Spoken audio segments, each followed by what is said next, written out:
Assalamualaikum warahmatullahi wabarakatuh.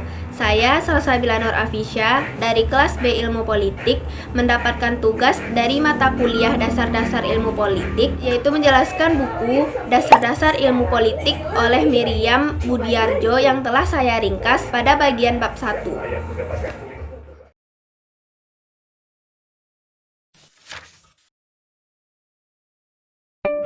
Pertama kita masuk kepada perkembangan dan definisi ilmu politik.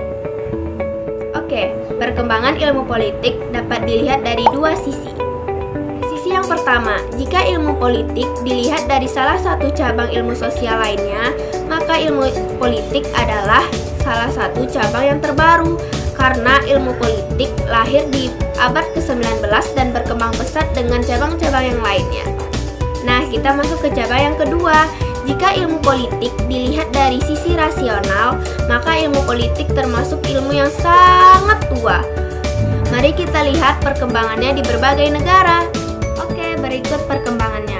Mari kita mundur ke zaman ribuan tahun yang lalu, yaitu pada era Yunani kuno. Pemikir Socrates, Plato, dan Aristoteles bertanya-tanya tentang ilmu politik ini.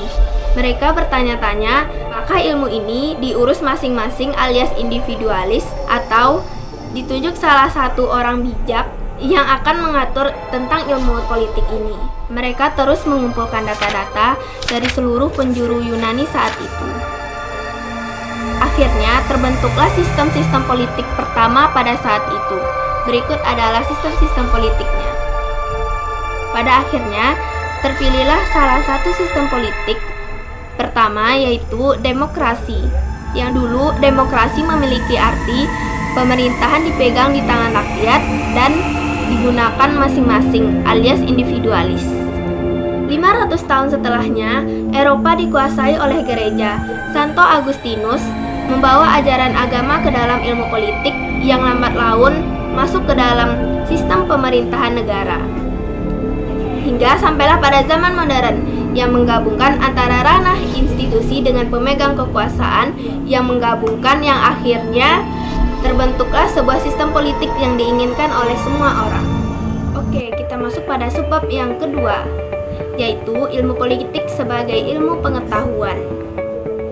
Karakteristik ilmu pengetahuan adalah tantangan untuk menguji hipotesis melalui eksperimen yang dapat dilakukan dalam keadaan terkontrol. Sarjana ilmu politik di Paris tahun 1948 mengatakan bahwa ilmu pengetahuan adalah keseluruhan ilmu yang terkoordinasi mengenai pokok pemikiran tertentu. Perilaku atau behavioral approach muncul dalam dekade 1950-an. Oke, kita masuk pada subbab 3, yaitu definisi ilmu politik. Ilmu politik dapat dilihat dari 5 aspek.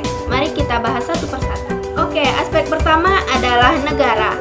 Dalam buku Behrens, Ilmu Politika, ilmu politik adalah ilmu yang mempelajari kehidupan bermasyarakat dengan negara sebagai bagiannya.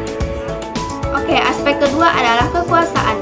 Pada buku Herold dan Kaplan, di buku Power and Society, ilmu politik adalah pembentukan kekuasaan dan pembagiannya. Aspek ketiga adalah pengambilan keputusan. Dalam buku Politics is the Making of Decision by Public Means, politik adalah pengambilan keputusan melalui sarana umum oleh Carl W. Deschutes. 4. Kebijakan umum. Ilmu politik adalah studi mengenai terbentuknya kebijakan umum pada buku Study of the Making of Public Policy oleh David Easton. Yang terakhir ada pembagian atau alokasi.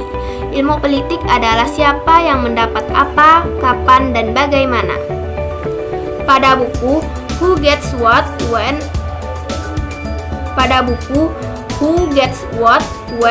Who oleh Harold.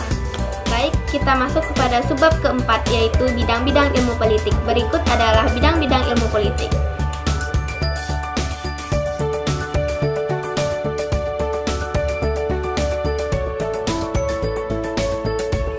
Oke, kita masuk pada aspek yang kelima, yaitu hubungan ilmu. Yang pertama ada ilmu filsafat dan yang kedua adalah ilmu sejarah. Berikut adalah uraiannya.